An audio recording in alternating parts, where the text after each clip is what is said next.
I should really stop trying to speculate on where I'm going to be sent next. Every time I make a guess, maybe not every time, but it sure feels like lately, every time I've been trying to guess, I've been wrong. Okay, so let me tell you what's been going on. I'm literally at the other side of the country than where I was before, like a week ago. It's so funny. All right, so let's talk about how we got here.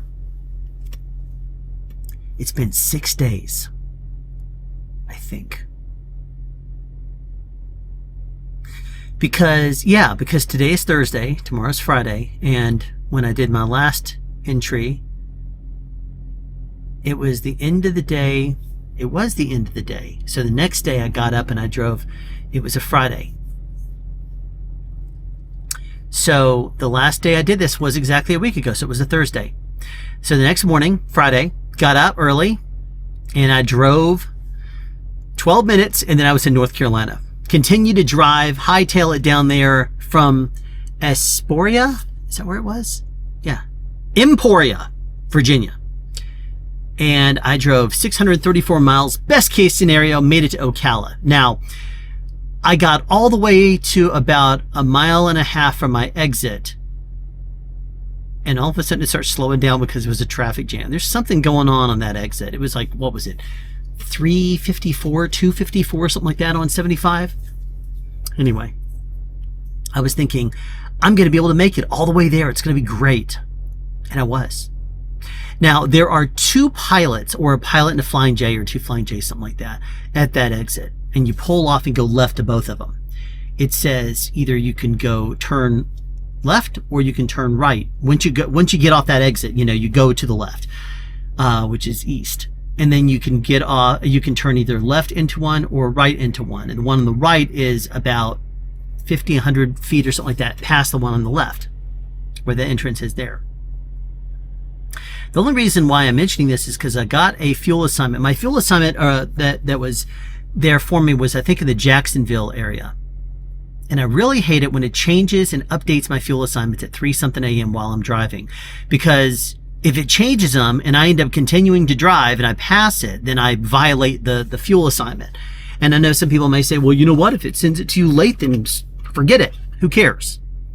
I like to follow the rules. I like to do things the way they want me to.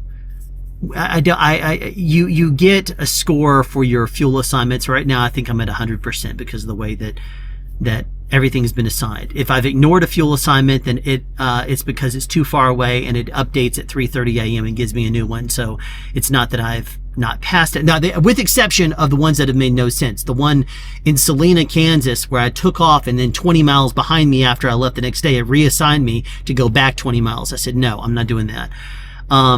And then there was one in Fernley, Nevada. It said, fuel assignment Fernley, Nevada. I fueled up, then I parked for the night. When I woke up the next morning, I had a fuel assignment there for the other Fernley, Nevada pilot or Flying J, which was 2 miles down the road, 2 exits down. I'm like, look, I just fueled up. I'm not going to go 2 miles and then try to fuel up again and put in not even a gallon. That would be ridiculous. So I ignored those. And then a couple of those have come through. There was one that just came through the other day. Let's not get ahead of myself here. So, all right. Best case scenario. I had this fuel assignment in Jacksonville, then it updated and sent me to one in Ocala, which is actually the same exact truck stop I was going to, I think. It had me going off and turning left. But the end, they're staggered like this. The end dot was even with the entrance over here on this one, but the actual dot was on the right hand side, or on the other side. So it would indicate to me it was this pilot or Flying J, not this one, because of where the dot was placed. And sometimes it gets wrong exactly where you're supposed to pull in. So I went ahead and said, I'm going to take the one on the right because that's where the dot is. So I fueled up there. So if I got that wrong, it's because the GPS is crap. I hate this GPS. Jill version 2.0 or whatever. I don't like this. Global Nav. Anyway, so I parked it there for the night. new pre-assignment. So this was Friday when I did this drive down. New pre-assignment, pick up, and after my drop in Ocala, it was going to be not a pickup in Ocala. It was going to be a pickup in St. Augustine and then a drop in Charlotte, North Carolina. Zero chance of me getting all that done on a Saturday. So I looked at that and said, it was like 534 miles, I think. And I was not that pleased with such a short assignment taking me down for 3 days. Because basically I could do all of that in one day easily if the pod's hours were longer. If I didn't have that drop in Ocala, I could have driven to St. Augustine, picked up first thing in the morning, and then continued my drive out to Charlotte. But I had to do the pickup in Ocala, or the drop off in Ocala. So I was looking at it and submitting my ETAs via the online tool that Pods wants you to put your ETAs in with. And as I was putting in my order numbers, I was realizing there was a couple of them that were not going in there. It was not seeing the order. So I called and I spoke to someone, one of the DTLs, who said, well, you only have to put in one of the trips, one of the, at that location. If you have multiple drops or multiple pickups that you're doing, all you need to do is just do one of them, because it will automatically assume that if you're going to be there, you're going to pick up all and drop off all the ones for that particular stop. So if you're dropping off one in a location, then picking up in the same location, then you have to submit a second ETA, because it's a different type of a load event. It's a drop off versus a pickup at either a franchisee or a headquarter type building. Or one of the Pod Zone's locations. So when I looked at this, I said, okay, if I want to have a fighting chance of getting up there, I would need to actually leave and have no traffic and that kind of thing. I would need to back up my ETA in Ocala to 6 a.m.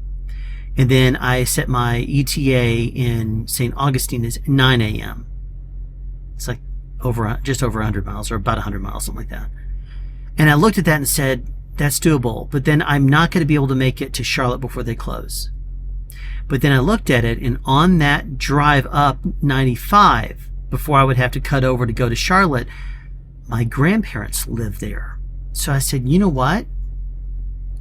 That would be kind of cool. I could stop at the truck stop nearest to them, do a reset, do my reset, visit my grandparents for 2 days, and then Monday night, because Monday's New Year's, and New Year's they'd be closed, possibly closed. So I could drive up Saturday, park it, hang out with them until Monday night, go back to the truck, get up early in the morning on Sunday, and drive out to Charlotte, drop off early, and then get there with my new pre-assignment, and I'll have 65-ish hours left of my 70. I said, that is going to be pretty cool. But then the fact that I was not able to see anything coming up in the system was having me wonder, are these viable, containers? Because it's not letting me put in an ATA. So I tried calling St. Augustine. They didn't answer. I tried calling them again. They didn't answer. I tried calling them again. Went and took a shower at that truck stop. And then the work assignment was withdrawn, and I was sent a new one. Okay. So where was I off to next? Well, it was a drop off in Ocala, pick up in Orlando, and then go to Caldwell, Idaho, and White City, Oregon. So I'd already called my grandparents and said, hey, look, it's going to be pretty cool. I'll be arriving there sometime tomorrow, late morning or early afternoon, and I should be able to hang out with you. And they were like, great, that sounds wonderful. And then all of a sudden I'm like, yeah, so I'm not going to be able to do that after all. I'm being sent across the country in the winter. So anyway, they were just laughing at that point. They're like, all right, well, I told them, I actually prefer the long hauls, provided I can navigate through the weather. because that's the biggest issue that you run into when you're driving in the winter is, and you're driving out west or in the northwest, something like that. You're going to have some issues with driving through the weather, driving through snow, ice, something like that. We've had last week was the week of Christmas and New Year's as of right now, and there was some issues. There was, like, I think I remember seeing on Christmas Day, I-90 and I-80 it was I-90 had some stops, and there was traffic jams and stuff like that from the road being cluttered up. So anyway, this is back to me going out west, where I have to look at the weather and constantly track it, especially as you're going through the Rockies. It's all fun. So anyway, I went ahead and kept my ETA at 6 a.m. Because I pulled it back from 8 to 6 when I thought I was going to have to go to St. Louis and then Charlotte. And so I pulled it back to 6. And I got up the next morning and I got to that PODS location in Ocala.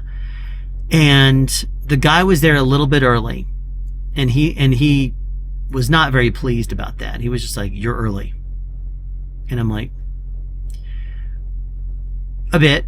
And, because I got there at like 5:40 and I saw he was already in the office. So I just kind of went in there and I greeted him, and he just kind of turns and looks at me. He's like, "You're early." I'm like, "Yeah, a little bit." He's like, "Well, you're very, very early." I'm like, "Well, I changed my ETA to 6. Sorry if it did come through." And he just kind of looks at it, and I see on the screen, it does say 6 a.m. And so he doesn't say anything. He just says, "I'll print it out." He prints out the thing and he says, "Are you unstrapped?" I said, "It won't take me but a moment." So I go back there, toss all the straps, wrapping them up, waiting on him. He comes out with the forklift. He loads up, and he has to pull off because apparently the containers that I ended up getting assigned, because originally I was just dropping and then leaving. I was going to go to St. Augustine and then to Charlotte and picking up everything going to Charlotte in St. Augustine. But now I had a new trip sheet because the one going out to Idaho and White City. So he all of a sudden has to print me up a trip sheet, and he has to get them. Well, the pods that I was picking up from there came from, they had been picked up the previous day, so they were still on the truck. So you had to go and pull them off the truck and then put them on my flatbed. But anyway, he did it, and I was out of there barely after 6 a.m. I think it was like 6:10, 6:20, something like that. And I put in my address in the GPS program. And I am excited. I'm thinking, okay, this is going to be awesome because I can get down to Orlando. And then suddenly it occurs to me, this is a Saturday, so I'm thinking it's going to be fine. I'm going to be able to make it down there, and there's not going to be as much traffic as there would be during the day. And then I look at it again, and I'm thinking to myself, wait a second. This global nav program is sending me on a zigzag. It had me pull off. I didn't realize this at first. I start driving down 75, and I take the exit it wants me to take, right there before the Florida Turnpike. And I take that exit, I'm looking at it, and I'm stopped at the light, and I said, wait a second now. Because the last time I went, and it starts zigzagging you along the turnpike, basically. So it basically doubles the length of your drive. You get on the turnpike, it's going to take you 50 minutes to an hour or something like that, whatever it is, to get down to where you're going in the PODS place. You take the back roads, it's start, stop, and it zigzags you back and forth, and it takes 2.5 to 3 hours. And technically, if you're not familiar, there are 3 toll roads that Schneider does not want us to go on. The Florida Turnpike, the New Jersey Turnpike, and the Chesapeake Bay Tunnel Bridge tunnel. That whole thing. They don't want us doing that. I have done a rant in the past about why I think that should be updated, and that's stupid because it's so extra wear and tear on the vehicle. The fuel prices are so high right now. It's sometimes $4 or $5 per gallon of diesel, and it's so much wear and tear on the vehicle to start, stop. And I understand that it adds, because I measured it this time.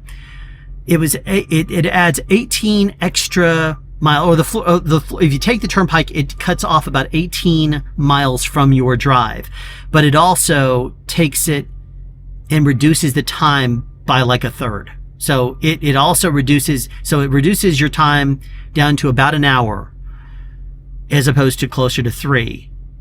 And it takes 18 miles off. That to me seems like it should be a no-brainer for a company like Schneider. Allow us to take the turnpike.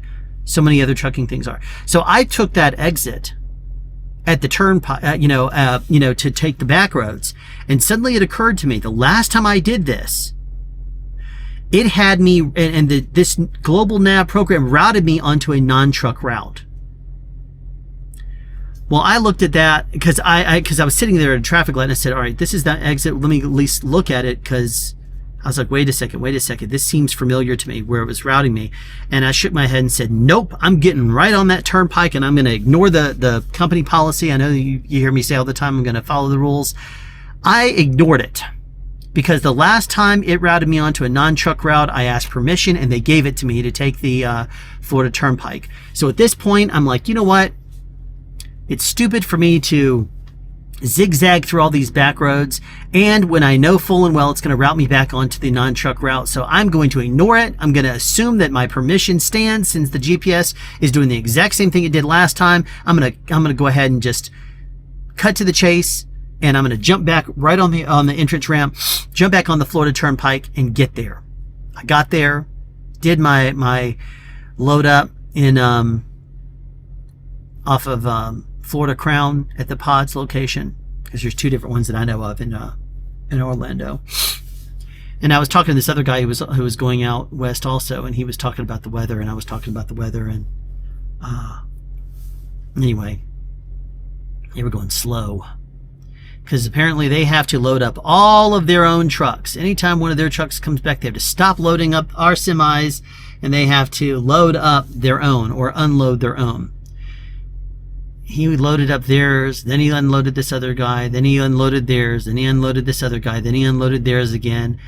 And he comes back and does this other guy. And then he says, I have 2 trucks that just came in. I'm going to go ahead and get them and I'll be back. And I'm like, come on, dude. I've been here over an hour waiting. So at this point I said, I have 1 pod and I've been waiting here an hour. Would you please just give it to me and I can hit the road?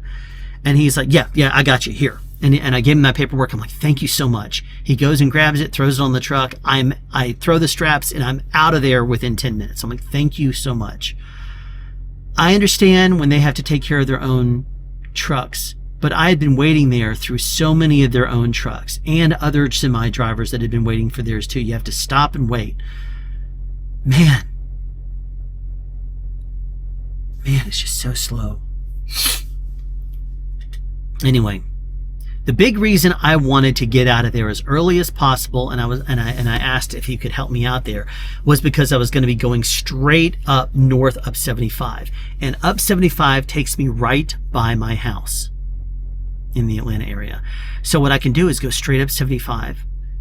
I drove like 530 miles, and I stopped at the Schneider Operations Center after I was making great time, and I was going to be there nice and early, and I was thinking I'm going to be there and it's going to be great. It's just a Saturday. Hopefully that stupid traffic, that's always just on the south side of 75, just outside of the perimeter, isn't going to be doing road construction. They're not going to be doing all this nonsense that slows everything down. They weren't, but that doesn't mean they weren't going slow through there. So I got slowed down by over an hour just by this the phantom stops. You drive and you're going 5 miles an hour, and then all of a sudden it speeds up. It's like, why did we go slow? Everybody speeds up, goes about another 1.5 miles, 2 miles, and all of a sudden it slows down again, and then it comes to a stop, and you're like, what am I waiting on? What's the hold up? And then after a little while it releases, and you're like, okay, well, where is it? Is construction? No, there's no construction. It's just that for whatever reason, start, stop, start, stop, start, stop. And so all this stoppage time, and I'm looking at it thinking to myself, I had driven from Ocala down to Orlando, and all that waiting I did there reset my clock. So so I got down there, and I could sit there and take an extra 30-minute break or whatever, and then get my last hour back, last hour of drive time back. But I don't want to do that. I don't want to sit there and wait. pull over to the side of the road because I have to follow the DOT and FMCSA restrictions and guidelines on our, you have your 11 hours. As long as you do something after you drive, you can't drive more than 8 hours before you have to do something else for 30 minutes. Well, here I am. I'm approaching the Schneider Operations Center and I'm looking at this and I'm hearing, 60 minutes remaining. And I'm like, start, stop, start, stop. 30 minutes remaining. Start, stop, start, stop, start, stop. And I'm like, come on. All I need to do is get to the OC, and I'm getting so frustrated thinking if I have to pull over to avoid a violation, if I have to pull over and take a 30-minute break just so I can get a few extra minutes to drive to the OC, I'm going to be so frustrated. I'm not going to violate the rules because I don't want to end up getting pulled over and having someone say, let me check your logs, and then have them say, oh, look at this. Nice little ticket for you. Here's $16,000, $16,000 fine for you. I don't want to do that. So anyway, finally it released me and allows me to go, and I'm watching the clock, and it's like, I pull off on the Boulder Crest exit. I get to the Schneider Operations Center and I get inside and I shut it down when I have less than 10 minutes left. And I'm like, thank you so much for finally releasing. I was so frustrated. I was like, don't make me have to pull over, take an exit, pull over, find a place to park just to sit there for 30 minutes twiddling my thumbs so I can get back on the road and sit through more stupid traffic just to get to the Schneider OC. Anyway, parked the truck, did my my wrap up out there. Then I went home, saw my family. Not for very long though. I got home. By the time I got home, because of how late it was and sitting all through that stupid traffic and stuff, it was 6 p.m. and I wanted to get out of there early. So I ate dinner with my family, played a little bit of a game with my family, and then I think I went to bed before 9. As soon as my 10-hour clock was up, I hit the road again, driving up 75. And that was a Sunday. And I was able to make it all the way to Warrenton, Missouri. Uneventful. Went to one of my most despised fuel stops in East St. Louis, and the reason I despise it is because it's not just pull off on the exit and go right into the fuel stop. It is pull off onto another interstate, go up one exit, then take this road that goes about another mile, and then you turn right, go down to a stop sign, turn right, go down, and then you enter the backside of not the backside, but you have to enter the truck parking, and then you loop all the way around. So it takes you like 2.5 miles out of the way. If it's for cheap fuel, you got to do it though. Fueled up, and then went on to Warrenton. The next day, I got up early, drove pretty much uneventful, and I made it to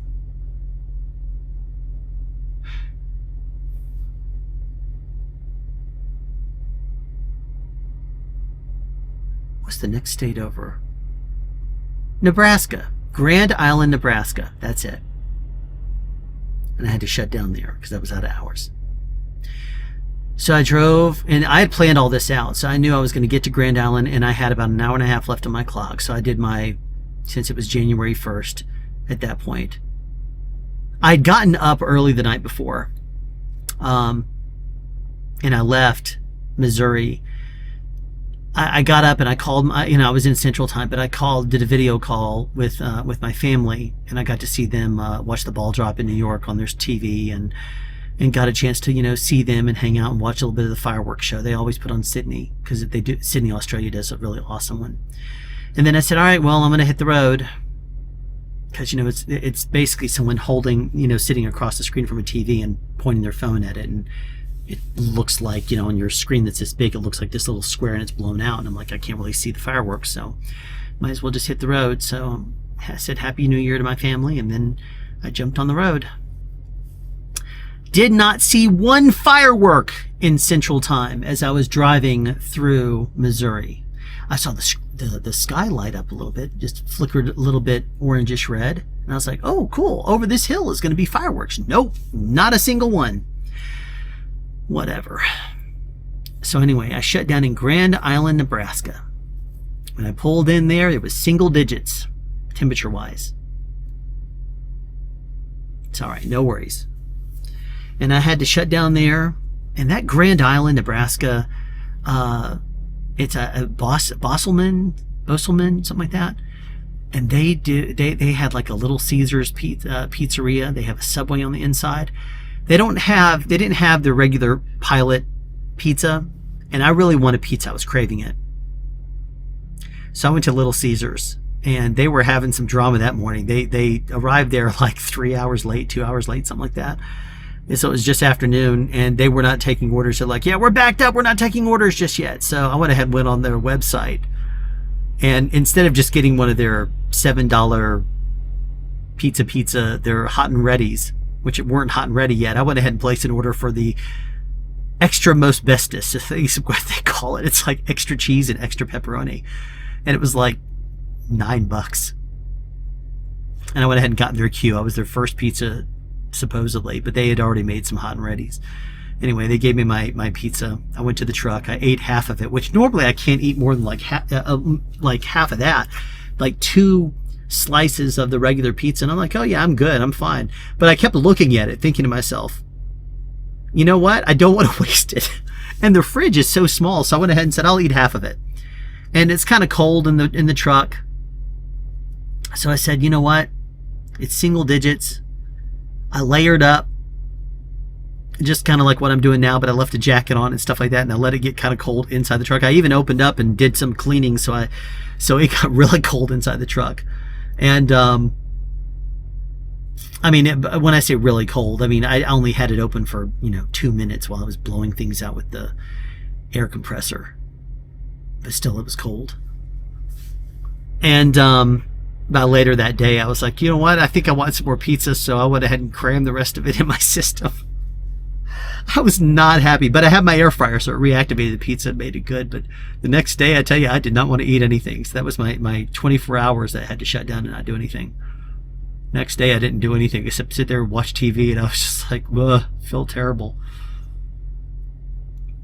Set my clock, went to bed, got up early, well, late, and I headed out.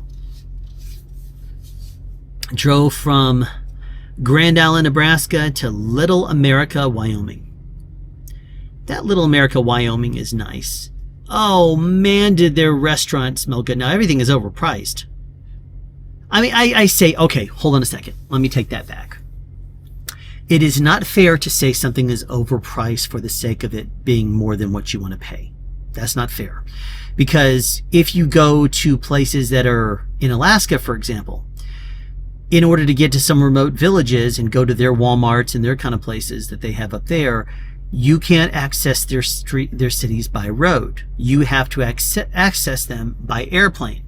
So if you fly in stuff for something like a Walmart, they have to take in size and weight into consideration, because in order for you to pay for it, they only have so much space on their planes that they bring them in. If it's too much weight or if it's too big in size, they got to charge extra for it. So you just got to, it is what it is. You got to pay for it. And Little America, there is nothing near it. Not for quite a while. So when you're looking at it, thinking to yourself, this is overpriced, you have to take into consideration they have their own kind of brands, kind of like Buc-ee's does. And they have some stuff that was made just for them. They had a blueberry chocolate bar, and I looked at it, and I so wanted to buy it, but it was $5, $4.99. And I said, you know what? I don't think I'm going to buy it. Because I was looking at it saying, yeah, I don't want to spend the money. If money was better, if I didn't have a whole family at the house and that kind of stuff, and I was trying to, penny pinch while I'm on the road and stuff, I said, you know what? I probably would have done it, but no, I wasn't gonna do that one. There were some other things I looked at getting. Man, their restaurant smelled so good. It smelled like they were cooking ribs and burgers, and their burgers were like you could get a double cheeseburger with like third of a pound patties for like $10. I'm like, that's cheaper than Wendy's. That sounds so good. But I had just brushed my teeth and said, I got to go to bed. So the last thing in the world I want to do is fill up on a burger and then have to hit the road in only like 6 hours. Because I got back to the truck, and this is when I learned something kind of fun. I go to turn on the heater, because at that point, I had just been chilling out in the truck, and I had my layers on and just wasn't, getting all that cold. But I go to turn on my heater, and it gives me a check heater error. I try to call the different Schneider numbers. I can't get a hold of anybody who can tell me anything. So I ended up looking on YouTube to see if I could find any videos about what that error message is. Couldn't find anything. Even downloaded the manual for this particular version of SBAR, I think it is, heater. It did not tell you what that code meant. Check heater. Or how to remedy it. So I ended up, unfortunately, have to just layer up and go to bed. Woke up this morning and I was looking at my breath inside the truck. I woke up and I was like, whoa, I'm seeing a little bit of smoke. It was just a little bit though. I was like, okay, well, that's fun.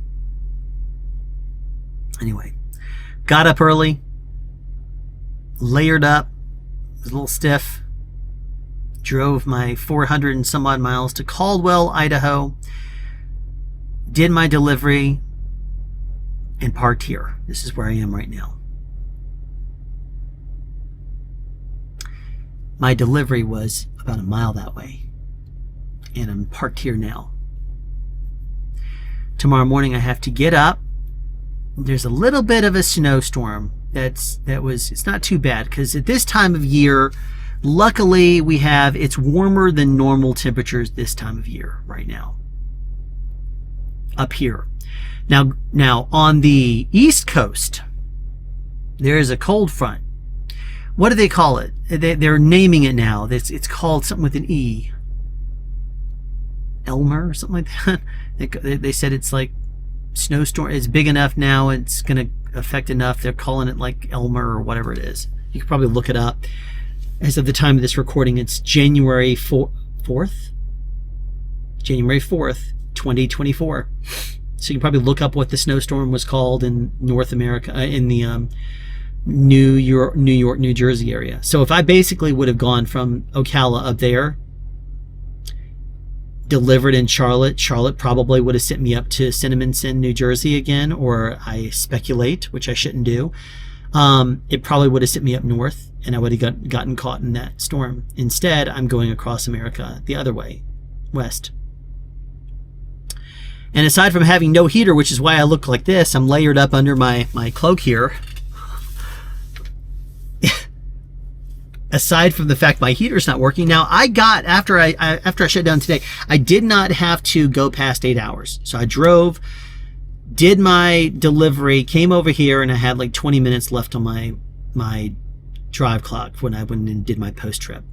Because if I were to head now through the mountains and head over to White City, Oregon, where basically you have to take back roads. You have to take you can't take interstates, because Interstate 84 goes up to Portland. You have to take back roads or like U.S. or state highways. So that's what I'm going to be doing tomorrow. Well, later tonight. I'm going to wake up and I am going to head out right as rain/snow is happening. It depends on what the temperature is and where I'm going to be, because right here where I am, it's supposed to be a little bit of rain. But as soon as I hit the road and go up at 84, it's turning into snow. And it's going to be snow for probably the first 2 to 3 hours I'm driving at night.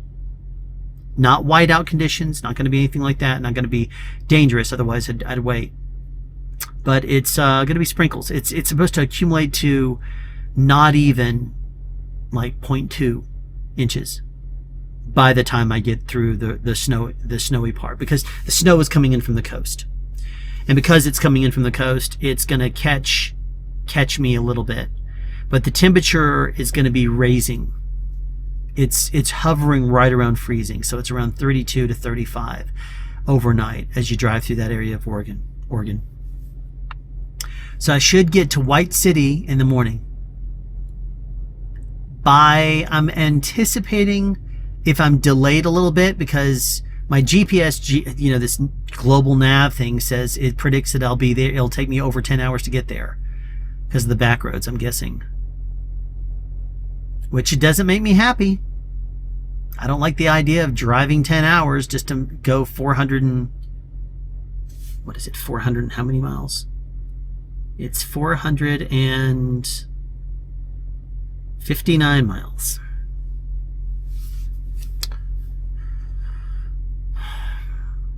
Whatever. I guess because it's state and U.S. highways and back roads, it's going to go through. I've already looked at it. It's going to be some small cities and stuff like that you have to go through. So that's going to be annoying because it slows way down to like 35 mile an hour, sometimes lower than that. Or it sticks there at 45 miles an hour and you're just driving on those roads, and they have all these little country police officers out there looking for trucks and looking for whoever they can pull over for going 5 over. So I'll have to keep it within my typical 3. A couple of times I've broken that, and gone full 5 over the speed limit. Just depends. Like if trucks, I'll tell you what the deciding factor is for me.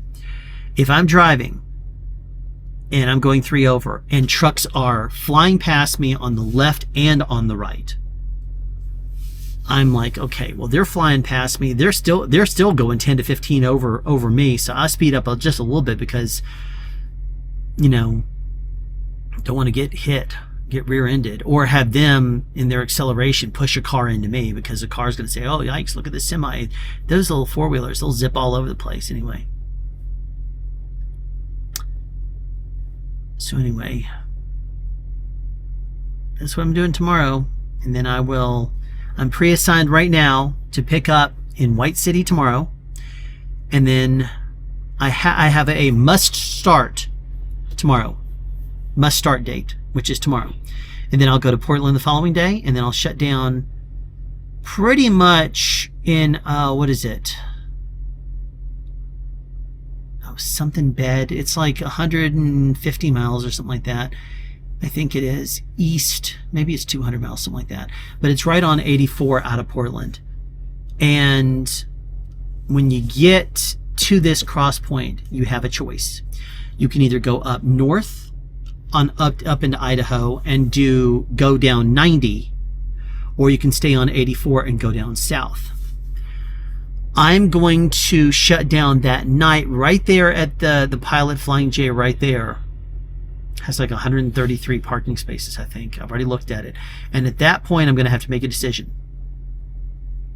Either get on 84, go down to Salt Lake City, continue on over on 80 through Wyoming, and then continue on all the way across America until I get to Phoenixville, Pennsylvania, and then Cinnaminson, New Jersey.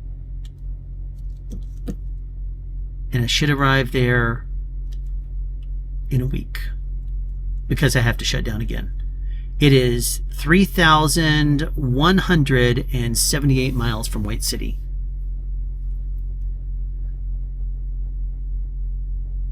So I'll probably do about 450, 500 that first day. And I want to look at, and the reason I'm stopping there, because I got that pickup in Portland. So I got to drive from White City first thing in the morning, pick up in Portland at 6 a.m. or whenever they can load me. And then I'm going to go and shut down at that Pilot Flying J after doing about 450 miles that day. The reason why is because I have to make a decision. Either do the 84 route down to Salt Lake and then take 80 all the way over, and then at some point I jump on 70 and then head up on over. Or head up, what is it, 82, 84? No, 82, I think it is. Up past Ontario, not Canada, but past Ontario up to Interstate 90. Take that through the Rockies up through there. And then drive Montana. Then I have a choice. Taking I-90. I would basically take I-90. I can either cut down through, go Gillette, Wyoming, which is basically the same exact route I did like my first long haul out when I first started. It was like August 15th, 16th, 17th, 18th, something like that, when I was driving out to Washington. It was a pretty drive.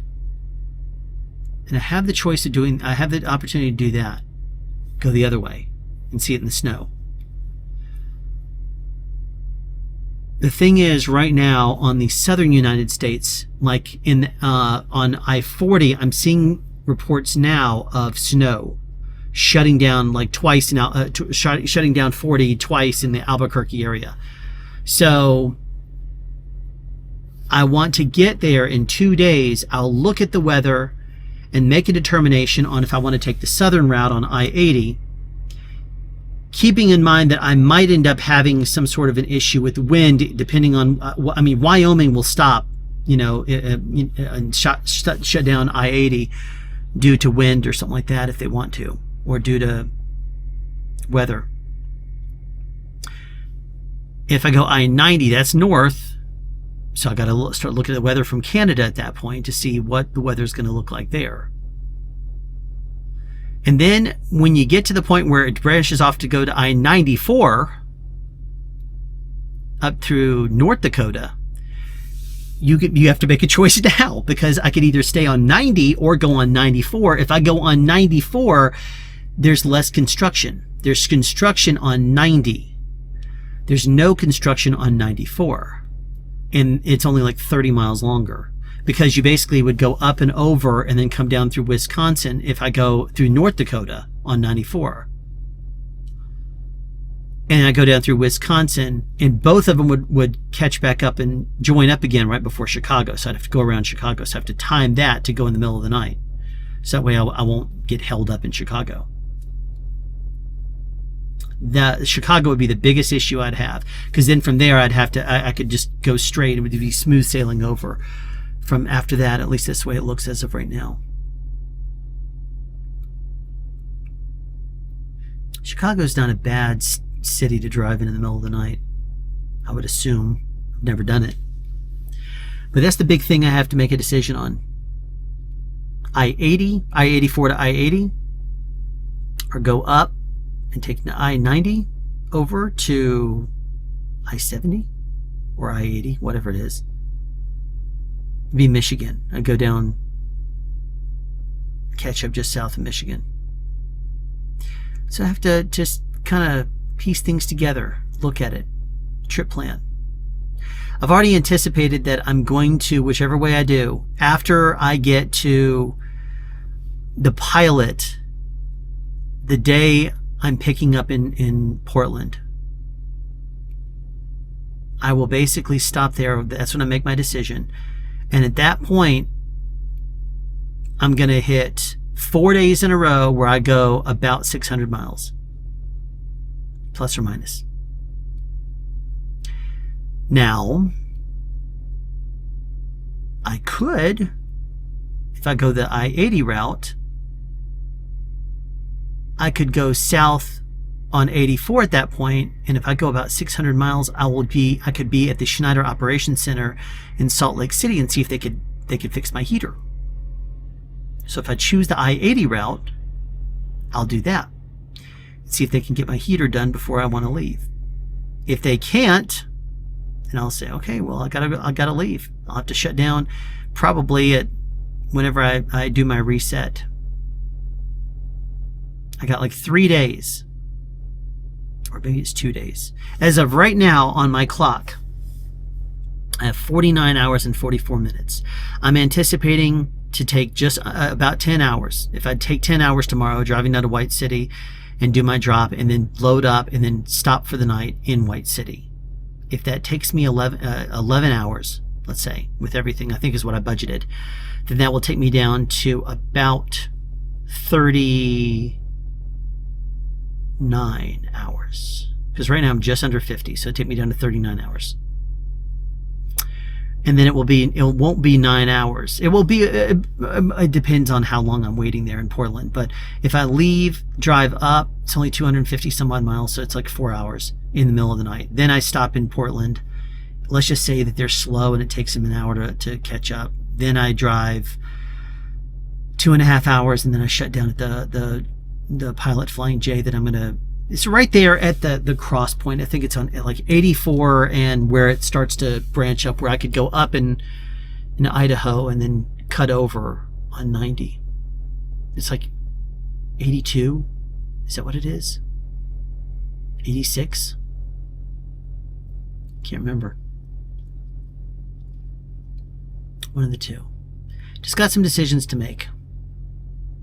Either way, I'm going to be cold here a couple more days. A few more days at least. Then I'll get my truck heater fixed. I don't like shutting down at the operation centers because their food options are usually pretty bad for multiple days. I mean, it's none of the food that I want to eat. I mean, they have diners sometimes, and if I stopped in Salt Lake City, I have a friend there who'd probably pick me up and take me out for dinner, but I'm not going to be ready to shut down there for 2 days. And I'm not going to be able to make it all the way to, I can't make it to the operations, I can't make it to the Indiana, Gary, or Indianapolis OCs to shut down. I don't know. I got to look at it. That's what I got to do, is I got to see where it is when I've got to make my decision, because it's all based on weather at this point. I have tomorrow, then the next day. So I'm 48 hours away from making the decision. In the meantime, I got to look forward to going to sleep, waking up later tonight before midnight. Maybe not before midnight, because there's a time change. It jumps back an hour.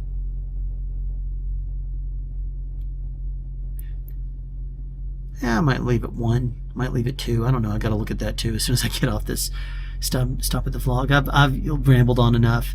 But anyway, hopefully this has been some insight as to my mind here. You got to look at different states. Wyoming shuts down. It doesn't want you driving across if you're too light, and with pods you're never going to be overly heavy. So do I get the pods and ask them to space them out just a little bit so there's a little bit of a gap? I have the room on the truck, on the flatbed, because I have a 53. I can put a foot in there so that way wind can push through there, and it's not just like hitting the side of like the equivalent of a van. Because when I come back over, I'll have 2 16s and 2 7s. So I could end up saying all of that. I could easily say put a foot between them. That way I have a little bit of room to push through for wind. I got to look at the wind though. That's the thing I'm going to be looking at. I'll have to look at the wind probably tonight. Oh geez, because I'm going to White City tomorrow and I got to pick up. So yeah, I have to figure it out. A lot of things to think about. Oh well. Thanks for watching.